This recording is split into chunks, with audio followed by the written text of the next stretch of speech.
Assalamualaikum warahmatullahi wabarakatuh.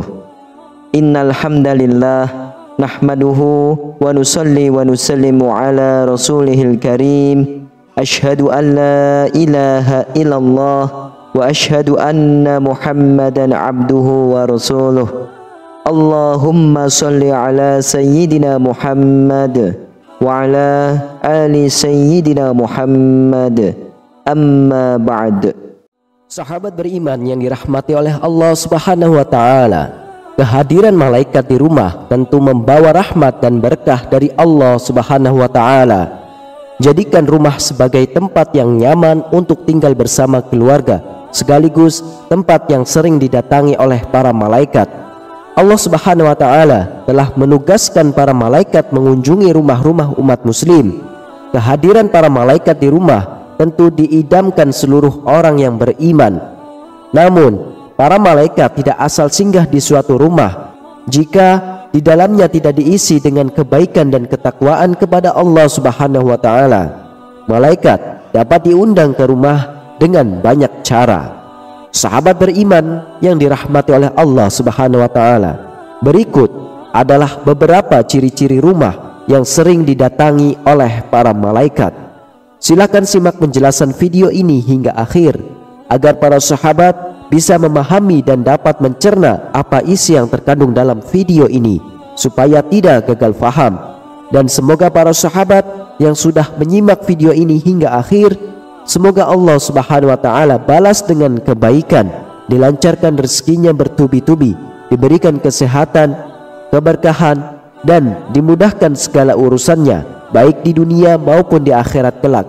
Amin ya rabbal alamin. Ciri rumah yang pertama yaitu rumah yang sering untuk berzikir. Berzikir menyebut nama Allah Subhanahu wa taala memiliki banyak keutamaannya, termasuk mendapat pendampingan dari malaikat. Ketika penghuni rumah senantiasa berzikir, maka para malaikat akan berkumpul bersamanya. Apabila penghuni rumah senantiasa berzikir, maka malaikat pasti akan mudah mengunjungi rumah dan memberi rahmat.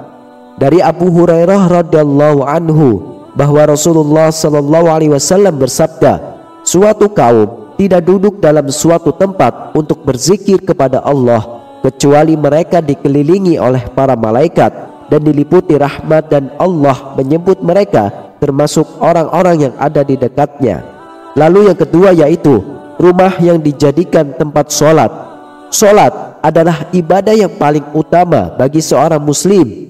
Rumah bisa menjadi tempat sholat sehingga ibadah ini dapat memberi cahaya dan ketentraman bagi penghuninya. Diriwayatkan dari Aisyah radhiyallahu anha, ketika Rasulullah sallallahu alaihi wasallam sholat malam dan jika hendak sholat witir, beliau membangunkan Aisyah dan menyuruhnya untuk sholat. Hadis riwayah Imam Muslim.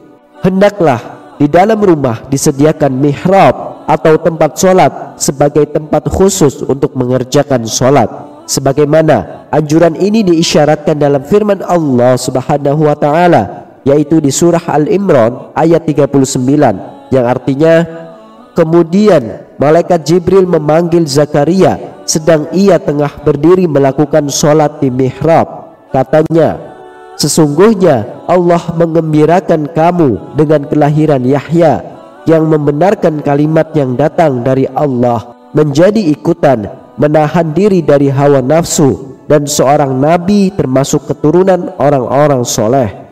Rumah yang pemiliknya senantiasa melaksanakan sholat juga akan membuat malaikat senang datang berkunjung. Dari Abu Hurairah radhiyallahu anhu, Rasulullah sallallahu alaihi wasallam bersabda, di tengah-tengah kalian ada malaikat yang silih berganti bertugas mengiringi kalian di waktu malam dan di waktu siang hari. Mereka bertemu ketika waktu sholat asar dan waktu sholat subuh. Malaikat yang mengawasi kalian naik ke langit. Lantas Allah bertanya kepada mereka, bagaimana kalian meninggalkan hamba-hambaku? Para malaikat menjawab, kami tinggalkan mereka sedang mereka tengah mendirikan sholat, dan kami datangi mereka sedang mereka mendirikan sholat. Lalu yang ketiga yaitu rumah yang digunakan untuk membaca Al-Quran. Rumah yang sering digunakan untuk membaca ayat-ayat suci Al-Quran akan dihadiri oleh para malaikat dan ditinggalkan oleh syaitan-syaitan. Berdasarkan hadis riwayat Ibnu Siri, Rasulullah Shallallahu Alaihi Wasallam bersabda, sesungguhnya rumah yang di dalamnya dibacakan Al-Quran, maka lapanglah penghuninya, banyak kebaikan, malaikat menghadirinya dan syaitan-syaitan meninggalkannya. Sebaliknya, rumah yang tidak dibacakan ayat suci Al-Quran, maka sempitlah penghuninya, sedikit kebaikannya, malaikat meninggalkannya dan syaitan-syaitan mendekatinya.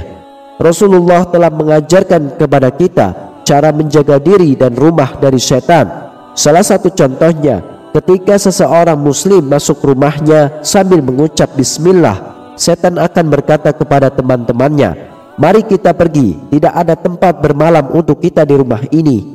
Begitu pula ketika sebelum makan kita mengucapkan bismillah, setan akan berkata kepada teman-temannya, mari kita pergi, tidak ada tempat bermalam dan makan malam buat kita di rumah ini. Lalu yang keempat yaitu rumah yang sering dibacakan sholawat. Sesungguhnya di antara para malaikat Allah Subhanahu wa Ta'ala ada malaikat yang ditugaskan untuk berkeliling mencari orang-orang yang membaca sholawat Nabi Muhammad Sallallahu Alaihi Wasallam. Rasulullah Sallallahu Alaihi Wasallam bersabda, sesungguhnya di bumi ada malaikat yang berkeliling dengan tujuan menyampaikan sholawat umatku kepadaku. Hadis riwayat Imam Nasai. Apa yang dilakukan para malaikat tersebut ketika mereka mendapatkan orang yang membaca sholawat? Mereka akan menyampaikan sholawat itu kepada Rasulullah Sallallahu Alaihi Wasallam dan lalu mengembalikannya kepada yang membacanya dengan membawa rahmat, keselamatan dan keberkahan yang berkali-kali lipat untuknya. Rasulullah Shallallahu Alaihi Wasallam bersabda, barang siapa yang membaca salawat kepadaku 1 kali, maka Allah memberinya rahmat 10 kali lipat. Hadis riwayat Imam Tirmidzi. Di dalam hadis yang lain, Rasulullah Shallallahu Alaihi Wasallam bersabda, kalau orang bersolawat kepadaku, maka malaikat juga akan mendoakan keselamatan yang sama baginya. Untuk itu hendaknya dilakukan meski sedikit atau banyak. Hadis riwayat Imam Ibnu Majah dan Imam Tabarani. Kemudian yang kelima yaitu rumah yang sering dikumandangkan azan. Azan dipergunakan sebagai pemberitahuan masuknya waktu sholat. Namun kalimat azan juga memiliki banyak keutamaannya. Salah satu keutamaan azan adalah dapat mengusir setan dan jin. Setan akan lari terbirit-birit ketika mendengar suara azan. Diriwayatkan dari Abu Hurairah radhiyallahu anhu, ia berkata, Rasulullah Shallallahu Alaihi Wasallam bersabda, apabila azan dikumandangkan, setan lari terkentut-kentut sehingga dia tidak mendengarkan azan. Hadis riwayat Imam Bukhari dan Imam Muslim. Maka dianjurkan agar di dalam rumah juga dikumandangkan azan. Tidak ada salahnya mengumandangkan azan di dalam rumah walaupun kita tengah sendirian, karena hal itu bisa berfungsi untuk mengusir syaitan. Setiap azan yang dikumandangkan akan didengar oleh semua makhluk sejauh suara kita, dan tidak terkecuali pula para malaikat Allah Subhanahu wa Ta'ala. Rasulullah Shallallahu Alaihi Wasallam bersabda, seorang muazzin diampuni sejauh suaranya dan menyaksikan untuknya setiap yang basah dan yang kering. Hadis riwayat Imam Ahmad, Imam Abu Daud, Imam Ibnu Hibban dan Imam Ibnu Majah. Pengertian setiap yang basah dan yang kering adalah memuat segala sesuatu yang ada di alam raya, karena tidak ada sesuatu pun di alam ini yang bisa lepas dari salah satu sifat keduanya. Sahabat beriman yang dirahmati oleh Allah, itulah beberapa ciri-ciri rumah yang sering didatangi oleh para malaikat.